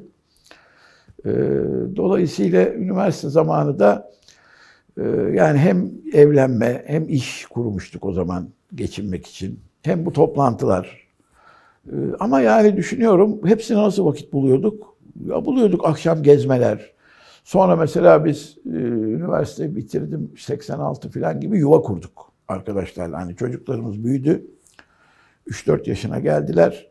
Bunları bir yere göndermemiz lazım. Ne yapalım? İşte evde önce başladık. Birbirimizin evlerinde haftanın bir günü hanımlar ilgileniyorlar. Çocuklara böyle işte İslami bir şeyler anlatıyoruz filan. 2 güne çıktı sonra. Sonra bizim Basınköy'deki yazlık evi aileyle görüştük. Onlardan kışın o ev müsaitti. Orayı yaptık. Orayı bir yuva yaptık. 2 sene falan orada yaptık. Sonra minibüs aldık bir tane mesela. 86 yılı 25 yaşındayız. 5 arkadaş minibüs aldık ve minibüste çocukları şoför tuttuk, taşıyoruz. O evde ders yapılıyor. Haftanın işte önce 2 günü sonra 3 günü getiriyoruz. Hem de gayri resmi bunlar. Hiç şey yok yani. Kelle koltukta. Neyse sonra gerçi yer tuttuk filan, resmiyet aldık filan ama.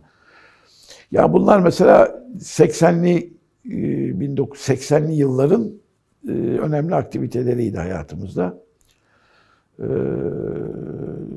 Yani üniversite dediğimizde üniversite ve sonrası böyle bir yuvarlak geçebiliriz böyle bir dönem. Şimdi lise zamanı en çok bizim açımızdan iyi olan yer bir Şevket abinin dükkanı. Orası şu anda Fatih sınırları içinde ama o zaman için Sultanahmet'te. Yerebatan Caddesi 62 numara idi. Hiç unutmam Şevket abinin yeri. Oraya çok gittiğimi hatırlarım. Onun ötesinde biz arkadaşlarla bir arkadaşımızın babaları bir evi bize tahsis etmişlerdi. Öğrenci evimiz vardı bir tane Horhor'da. Horhor'un bugün Saraçhane başından Horhor Caddesi inerken onun bir yanında şimdi İstanbul İlahiyat'ın olduğu yerde bir ev. O ev mesela bizim bir talebe evimizdi. Orada birkaç arkadaş kalırdı. O bizim açımızdan önemli bir yerdi. Beyaz Saray kitapçıları çarşısı bizim için önemliydi. Benim açımdan önemliydi. Orada mesela en önemli yer benim açımdan Enderun Kitabevi'ydi. İsmail abi rahmetli onun yeri. İşte orada abiler sohbet ederler. Biz gideriz. İsmail abi bize uygun fiyatlı kitap verir. İşte Osmanlıca falan yeni öğrenmişiz. Osmanlıcalar bak çocuklar bunu okuyun falan der. O zaman 80'lerde Pınar açılmıştı orada. O da bizim açımızdan gideceğimiz bir yerdi. Tohum vardı o zaman. İmam Hatip'li arkadaşların kurduğu. Onların yayın evleri vardı orada. Bize Beyaz Saray'da öyle 3-5 yer bizim açımızdan, benim açımdan gidebileceğimiz güzel yerlerdi. Bir dönem Laleli'den aşağı doğru inerken solda Koska var. Şu anda yok herhalde, o otel var orada. Onun arka sokağında Aydınlar Ocağı'nın bir yeri vardı. Biz bazı lise toplantılarını orada yaptığımızı hatırlarım. Oranın giriş katında mesela o toplantıları yaptığımızı hatırlarım. Bir dönem Sultanahmet Camii'nin yan tarafından aşağı inerken Sokullu Mehmet Paşa Camii ve Kur'an kursu vardır. Bir dönem orada da toplantılar yapmıştık. Sonra Fatih'te başka kitapçı olarak sonralardan İnkılap açıldı ilk orada. Hasan Güneşler'in açtığı, orası da bir yerdi yani gidip gelinen bir yerdi. 80'li yılların başlarında biz kendimiz bir kitapçı dükkanı açtık. Arkadaş çevremizle birlikte. Nerede? Şehzadebaşı'nda Veznecilere doğru giderken o bir otel var şu anda. Celila Oteli mi? Bir hamamın olduğu yer vardır. Karşısında o direkler arası, onun karşısında börekçi falan var orada bir tane. Onun yanındaki hanın girişinde İkra diye bir kitap evi açtık. Biz arkadaş ekibi olarak. Bu kitap evinin fonksiyonu neydi? Bizim açımızdan bir halkla ilişkiler yeri gibiydi. Bir arkadaşımız oradan geçiniyordu. Fotokopimiz falan vardı, kitaplarımız vardı. Haftada 1-2 gün münavebeli olarak duruyorduk orada. Yani bir gelir getirmekten öte hem arkadaşımızın geçimi hem de bizim insanlarla tanışmamız, görüşmemiz, bir muhabbet yeri gibi bir yerdi orası. Kendi yerimizi. Birkaç sene devam etti o. Sonra o arkadaşımız orayı istediğimiz gibi işletemedi filan. O bırakınca kapatmak zorunda kaldık. Onun ötesinde başka atladığım neresi olabilir? 80'li yılların ortalarında bizim Yavuz Selim'de Zaman Kırtasiye açıldı mesela. O önemli bir yerdi. Kenan Yabanigül abi ve arkadaşlarının orada kırtasiye gibi açtılar. Sonra oradan Zaman Yayıncılık diye bir şey çıktı. Onlar Çocuğa Selam diye mesela bir dergi çıkardılar. Bir dönemin çok önemli bir dergisiydi o. Ümit Nesli'ne aylık dergi diye. Hakikaten oradan mesela rahmetli Mevlana İdris, Asım Gültekin falan oranın ilk yazarlarıdır. Mesela Ahmet Mercan onun yayın yönetmeniydi. İşte orada İbrahim Sadri Eren, bilmem Mehmet Burhan Genç, Ahmet Mercan. Bunlar orada çalışan arkadaşlar. Ve ben de oraya çok giderdim. Mesela o dergiyi de severdim. Mesela Ahmet Mercan'ın en kıymetli tarafı bir dönem 1000'e yakın çocukla mektuplaşırdı Ahmet Mercan. Gençlerle mektup atıyor onlara. Çok güzel bir şey bu. Ya o zaman işte mail yok, bir şey yok. O yazıyor, yazılara bakıyor. Onlardan yazı geliyor, koyuyor oraya filan. Sonra biz Ahmet Mercan'la bir ara Bayrampaşa Bilgi Merkezi'ne beraber olduk. Orada Hayal Treni diye bir dergi çıkardık. 2 ayda bir çocuklara. O mesela güzel bir dergiydi o da. Ama o Zaman Yayıncılıkta Zaman Kitabevi, Kalem Kitabevi vardı bir de Darüşşafaka'da. Mehmet Kamil Berseler'in yeri. Bir kırtasiyeci gibiydi ama onlar birkaç kardeş hep çalışırlardı. Orası da sadece kırtasiyeciden öte sanki gençlerin falan da toplaştığı bir yerdi. Yine Çarşamba tarafında bir yeri vardı. Fatih Kitabevi. Bir ara belediyede de Kültür İşleri Daire Başkanlığı yaptı. Abdurrahman Şen. Ama ben oraya çok az gitmişimdir. O bizden yaşça biraz büyüktü. Ama oraya da çok gençlerin gittiğini duyardım. Yani o ilgilenirmiş gençlerle falan diye. Ben herhalde az gitmişimdir. Yani bir de yaşça da büyüktü o bizden. Ama orası da bir yerdi böyle. Bir kaynaşmanın olduğu bir yerdi yani. Böyle ilk aklıma gelenler bunlar. Belki varsa da haksızlık etmeyeyim ama şu anda bu kadar geldi aklıma. Buradakilerden hep böyle bir konu geçtiğinde anlatırım. Diğeri bizim Şevket abi giderdi. O ilk zaten beni tanıştırmıştı orayla. Ondan sonra Sönmez Neşriyat Müdürü Ali İhsan Yurt diye biri vardı. Mesela o çok önemli bir adam. Yani bu adam kitap kurdu bir adam. Konuşurken yani o konuştuğu zaman diğerleri susuyordu. İlginç bir şey yani. Mesela konuşurken der ki İsmail bak şurada bir kitap var şunu bak ver bana. İşte o kitabı alıyor. Bak bunu 26. sayfasında şöyle diyor filan. Böyle muhabbet, tamam mı? Tamamen kitaba bağlı. Yani böyle anlatan bir adamdı. O zaman oraya mesela ben orada İsmail Erünsal'ı ilk orada gördüm. Onlar daha genç akademisyenlerdi o zaman. Ertuğrul Düzdağ'ı orada gördüm. Onları şuradan bilirdim ben. Bir zamanlar Fatih'te Fatih Koleji diye bir yer vardı. Fatih Koleji bugün Draman'da hala var. Sonra el değiştirdi bu işte Fethullah Gülen ekibi aldı. Sonra tekrar onlardan geri aldılar. Orası Darül Kur'an olarak açılmış bir yer eskiden. Yani Müslümanların ilk koleji gibi bir yer burası. Onun eğitim kadrosu bir dönem çok iyi. Bir Osman Bey diye biri var herhalde müdürleri. Bir vakıf var arkada. İşte mesela İsmail Erünsal, Ertuğrul Düzdağ, Mehmet Açıkgözoğlu, bu Sacit Açıkgözoğlu'nun babası yeni rahmetli oldu Mehmet amca. Yani onların da olduğu başka böyle o zamanın hocalarının yani iyi tiplerinin istihdam edildiği, mesela benim amcaoğulları o Fatih Koleji'nde okumuşlardı. Yani bizim Müslümanların ilk kolejleri gibi düşünün. Ben oradan amcaoğullarından duyardım İsmail Erünsal'da Ertuğrul Düzdağ'ın ismini. Hatta İsmail abi beni gördüğünde erkenler diye amcaoğullarımı sorar. Onları çünkü hocalığını yapmış. Orada da gelirdi o şeye. Mesela genç takımdan bir tane Atilla Bey var. Şu anda profesör edebiyatta Öztürk. O bizden biraz büyüktü mesela. Enderun'a gelenlerden biri olarak onu bilirim. O yaşı büyüktü. Bizim Haluk Dursun rahmetli. O Galatasaray'la benden bir iki dönem büyüktü. Haluk gelirdi. Haldun vardır onun sınıf arkadaşı. İşte bizim Galatasaray'da benden 2-3 yaş büyük arkadaşlar. Şimdi onlar da bizim gibi yaşlandılar tabii işte. Şafak, Bedi filan bunlar profesör şimdi tıp filan alanında. Büyüklerden başka kim vardı orada? Şu anda daha birileri daha vardır da şu anda ismi. Ya bu 3-4 tanesini daha net hatırlıyorum. Orada mesela bir tane işletmeden mezun, o da vefat etti. Ercan abi diye bir vardı. O işletmecilerin çok önem verdiği bir abiydi. Onunla da bir iki sefer tanışmıştım. Onu hatırlıyorum. Enderun'un yanında bir Metin abiydi yanılmıyorsam, bir kitapçı. O mesela bizde çok ilgilenirdi. Yüzü çok gülen bir adamdı. Her geldiğimizde hoş geldiniz çocuklar falan böyle. Yani bugün bile mesela adamın o gence olan bakışını, tatlılığını hiç unutmam yani. O zaman mesela Diriliş'in arada bir çıkıp arada bir durduğu zamanlarda bizim gittiğimizde Kamil Eşbak Berki abiyi orada ilk tanıdım. Şu anda edebiyatçı bir abidir o. Az yazar filan ama. Mesela sırtında dirilişlerle getirip Beyaz Saray'da diriliş çıktı diye bizlere verdiği zamanı hatırlarım. Sonra onlarla akraba olduk, böyle hısım olduk ama yani o mesela sahneyi hiç unutmam yani. Kan ter içinde gelmiş, sırtında dirilişler çıktı diyor filan bize veriyor, biz alıyoruz. Yani genciz de o zaman.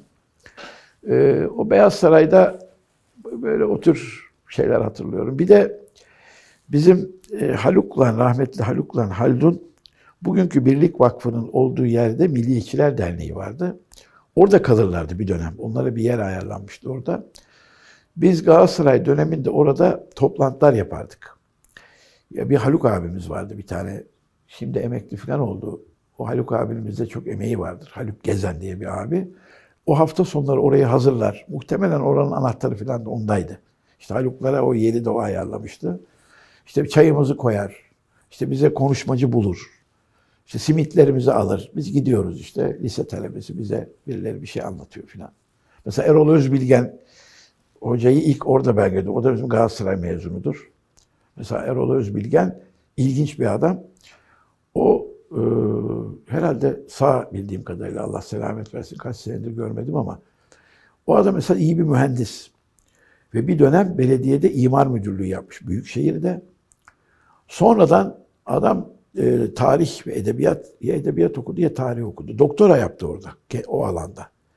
Ve bize her gördüğünde derdi ki çocuklar edebiyata veya tarihe girin. Bak herkes yüksek puanlı diye mühendis, bizim mühendise değil, bizim edebiyatçıya, tarihçiye ihtiyacımız var. Sosyal bilimlere girin. Şimdi o zaman için yani puanı olmayanlar edebiyata, sosyal bilimlere giriyor. Millet mühendislik bilmem ne filan peşinde. O diyor ki buralara girin bak önemli. Mesela rahmetli Halukları filan o alanlara belki en çok yönlendiren Erol abilerdir. Kardeşim o zaman çünkü Galatasaray'ı bitirdiğin zaman otomatikman bir yere giriyordun zaten. Şimdi ben mesela düşünüyorum lisenin son sınıflarında biz derslerle az ilgilendik yani. Hep işte böyle şey derdindeyiz. Vatan kurtarma derdindeyiz. Son sene biraz çalıştım ama özel çalıştığımı hatırlıyorum ben de. Kursa falan gittim ama mesela ben aldığım puanla hani çok parlak birinci sınıf bir talebe değildim. Kötü de değildim. Ortalarda bir yerdeydim. Başka işlerle uğraşmaktan belki yani ben uğraşsam olur muydu bilmiyorum ama mesela ben aldığım puanla hem Cerrahpaşa tıbba giriyordum hem Boğaziçi'ne girebiliyordum. Şimdi ve bizim sınıftan üniversiteye girmeyen bir tek arkadaş kazanamayan oldu. Bu Galatasaray'dan. Yani otomatikman zaten yani bir de şöyle zaten o işte zeka testleri bilmem nelerle giriyorsun bir yere yani tamam mı? Biraz işte puan yaptım mı şeyden diğer bölümlerden girebiliyordum bir yere ve hepsi de bir yere girerdi. Ama mesela Haluklar filan bizatihi Edebiyat Fakültesi tarihe girdiler. Bu çok önemli bir tercihti. Ben mesela işte yine siyaset bilimi filan seçtim. İdari bilimler. Üniversitede kalırım niyetindeydim. Öyle bir hayalim vardı benim. Sonra biraz daha işte bu iş güç filan olunca akademi bir yerden sonra kaldı. Yani master'da bıraktım. Sonra 2010'da bitirdik yani. Yaşlı canımızla sardırdık tekrar o işlere. Diyeceğim mesela o bugünkü Birlik Vakfı'nın olduğu yerde Milliyetçiler Derneği olan yer de benim hayatımda önemli bir yerdi. Oraya çok gittiğimiz geldiğimiz olmuştur yani. Mehmet Şevket Eygi ile Galatasaray'da bizim Tevfik diye bir arkadaşımız vardı. 10. sınıfta Tevfik'le ilk temas kurdum ben. Tevfik işte böyle hafif ülkücülerden yetişmiş Müslüman filan düzgün bir arkadaş ama karşı sınıfta gittim onunla tanıştım. Filan onunla biraz muhabbet ettik şudur budur. O dedi ki ya bir abi var seni ona götüreyim. İşte ilk Tevfik götürdü beni Şevket abiye. Ondan sonra tabii benim için çok önemli bir şeydi. Yani Galatasaray mezunu işte filan yeri çok güzel, entelektüel bir adam. Onun ismini rahmetli dayımdan duyardım ben. Dayım o Yeni İstiklal filan gazetelerini alırmış. Şevket Eygi'nin o işte namazlarına, sabah namazlarına filan giderdi, anlatırdı dayım. Böyle bir adam var bak çok şey, senin okulundan filan derdi ama dayım tabii tanışmamıştı onunla. Ben Tevfik'ten duyunca hoşuma gitmişti. İşte gittik tanıştık. Dayıma dedim, dayım o çok yaman adam filan diyordu böyle yani. Severdi dayım gıyabında Şevket abiyi. Sonrasında işte haftanın en az bir günü, bazen 2 günü okul çıkışında giderdik Şevket abiye. İşte giderdik nedir? İşte yanında bulunurduk. O bize bir şeyler anlatırdı. İşte diyelim Enderun'a götürdü bir hafta sonu tanıştırdı. Bana Osmanlıca hocası buldu mesela. Önemli bir şeydi o. Yani biraz okuyordum ama yeterli değil bu dedi. O zaman belediye kütüphanesi vardı. Çemberlitaş'ta onun müdürü bir Mahmut Hoca diye bir adam. Hatırlarım. Gözleri görmüyordu adamın. O adama gittik. Sert bir adam. Dedi buna işte Osmanlıca öğretir misin? Adam tamam filan böyle bir şeyden geçirdi. Koydu buraya işte Osmanlıca harfler. Metni koyu oku diyor. Böyle öğretiyor yani. İşte sen başını vura kıra filan. Mesela düşünün yani o zaman yıl 78, Şevket abi rahmetli 33 doğumluydu. Demek ki 45 yaşında. Değil mi? 45 yaşında yayın evi sahibi, iş güç yapan bir adam. Lise talebesi, işte ben ve benim gibi birkaç arkadaşı alıyor. İşte götürüyor kitapçıya. Bilmem bize Osmanlıca dersi aldırıyor. Bilmem orada sohbetlere çağırıyor. Haftanın 2 günü adamın başındayız. Tamam mı? Yani adamın iş yerinde o işte misafiri falan geliyor. Biz oradayız. Bize git falan demiyor. İşte ne bileyim biz de namaza gidiyor. Hadi yürüyün namaza gidiyoruz diyor. Şuraya gidiyoruz diyor. İşte şunu okuyun diyor. Yani bu çok kıymetli bir şey. Şimdi daha iyi anlıyorum. Yani o hengamesi arasında adam bize bir şeyler vermeye çalışıyor ve çok faydalıydı. Kitap hediye ediyor. Efendim ona gitmediğimiz zamanlar ne yaptığımızı soruyor. İşte namazları kılıyor musunuz? Sabah namazına camiye gidiyor musunuz mesela? Çok önemli bir şeydi onun. Namazı devamında kılacağınız. Ya sabah namazına tamam kalkıyoruz ama gidemiyoruz. Hayır olmaz namaza gideceğiz. Geliyoruz. Gittim mi namaza? Tabii ben ondan sonra mesela o dönem alışmıştım. Bütün babamları falan da baba hadi namaza gidelim. Babam diyor oğlum evde kılalım. Hayır yürüyün. Milleti taşıyoruz gidiyoruz. Çok hoş bir şey bu yani. Tabii biraz böyle dışarıdaki şeylerle ilgilenmemize kızıyordu. İşte başka kitaplar falan okuduğumuzda hani belki işte Mevdudi, Seyyid Kutup falan çok hoşlaşmazdı onlardan Şevket abi rahmetli. Daha böyle ehli sünnet çerçevesi olan. Siz işte şey olmak istiyorsunuz. Hep komutan olmak istiyorsunuz. Asker olun biraz. Dinleyin, büyükleri dinleyin filan işte ehli sünnetten ayrılmayın filan. Tabii o şöyle ben böyle onun dışında kitaplarda okumama rağmen onun o şeyi kuvvetli ikazlarının üzerimde tesir olduğunu hissederim. Mesela arkadaşlarım beni fazla mezhepçi bulur hala. Ya bir türlü kıramadım bu şeyi. Belki de onun o şey biraz Kumrulu Mescid'in şeyi de vardır.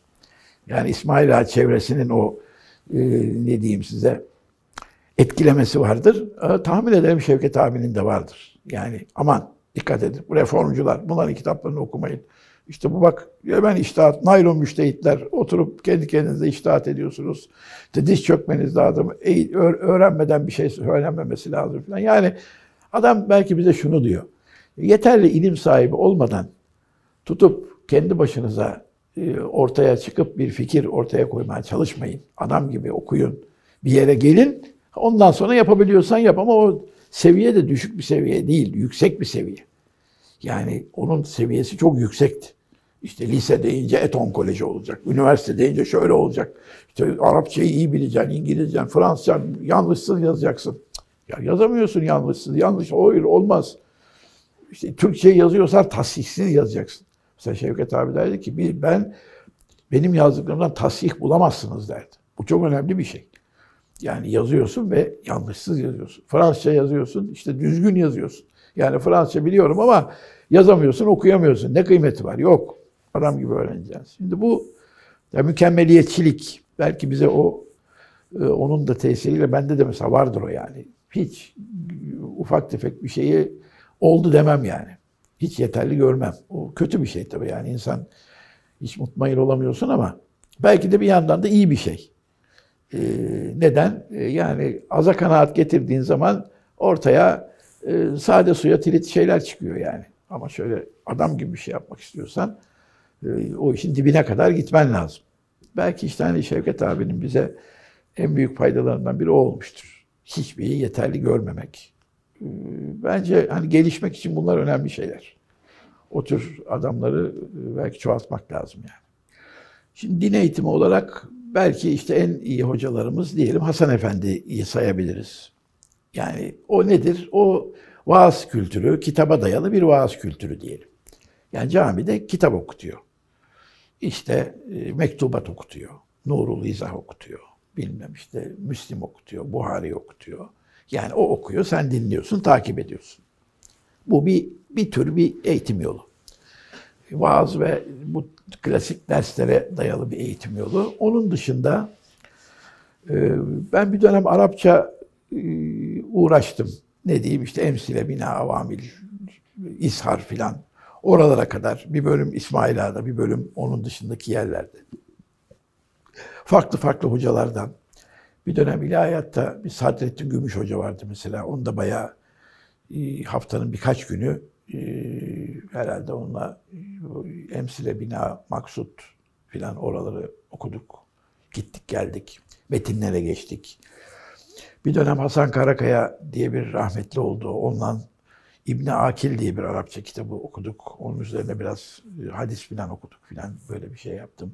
Bunlar hep tabii özel şeyler, gayretler.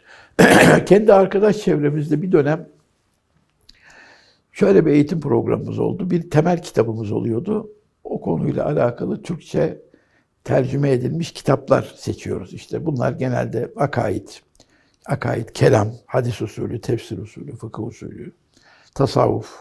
Bu alanlarda Türkçe çıkmış kaç kitap var? İşte diyelim ki 15 tane kitap var. Bunları muteber olabilecekleri koyuyoruz. Bir tane ana kitap seçiyoruz. Diğerleri onu okuyor ve bu tür kitap mütalaları. Mesela bir 4-5 sene biz böyle bir şey yaptık bir arkadaş grubuyla. Bu bence bize çok şey kazandırdı. Yani en belki hayatımın benim böyle yoğun şeyi oydu. Ama belki onu bir daha yapmak lazım. Hep özlüyorum öyle bir şeyi bir daha yapmam lazım yeni kitaplarla. Sonra onu o tarzda sistemli yapamadım. Hep parça buçuk. İşte ucunu yakalıyorsun. Ha, şu akaid kitabında yeni çıkmış, okuyayım diyorsun.